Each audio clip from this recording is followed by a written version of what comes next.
We often like to think that life, when it is stripped down to its absolute bare basics, is perfectly peaceful. But if you actually look closely at the natural world, there is no peace.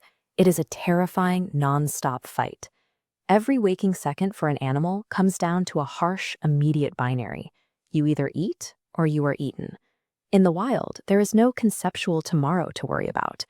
That perceived simplicity is just the constant high-frequency signal of immediate survival. 90% of the human population is currently engaged in that exact same biological war. It takes decades of schooling, draining family savings, navigating cutthroat daily competition, just to secure a basic roof and enough food for tomorrow. Because this struggle takes up so much of our energy, we convince ourselves that financial security is the finish line. We assume that the moment we lock down a good job and pay off the mortgage, the fight ends and life finally gets simple. But achieving physical security doesn't end the battle. It removes the primary distraction, leaving you totally exposed to a much darker internal conflict. Consider what happens the very morning you wake up with a full bank account and zero obligation to work. Your mind has evolved to fight. When you take away the external struggle for survival, that energy doesn't disappear. The idle mind activates and begins inventing internal conflicts to fill the void. With no physical threats to worry about, you start overthinking. You obsess over what people think of you. You scramble to manufacture a purpose to justify your existence. Boredom quickly morphs into destructive behavior. You might overindulge in physical pleasures or aggressively insert yourself into other people's problems trying to do good, only to grow cynical when things don't go perfectly. Removing the daily grind to survive forces all that friction inward. Your own intellect steps up to become your primary adversary. At the root of this suffering is a mechanical loop of craving, the desire for things we want, and aversion, the fear of things we don't. Look at this comparison.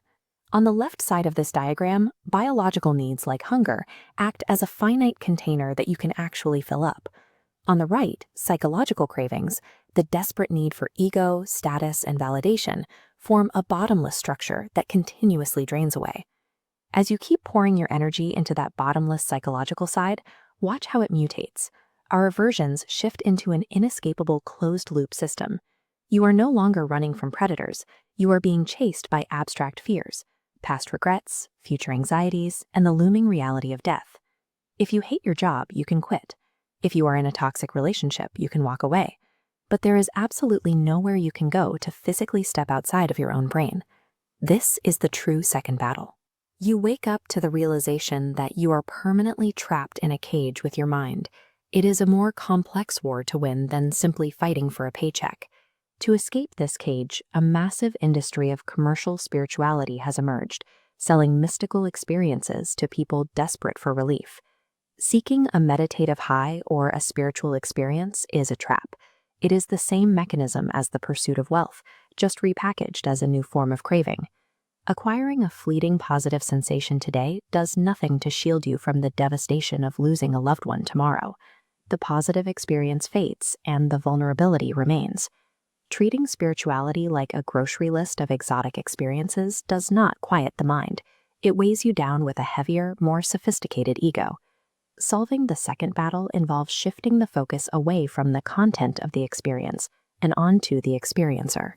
Instead of trying to add new, calming thoughts, you investigate the center of the mind by asking, "Who am I?" When you observe your cravings and aversions as objects rather than your identity, you realize they are just data in your consciousness.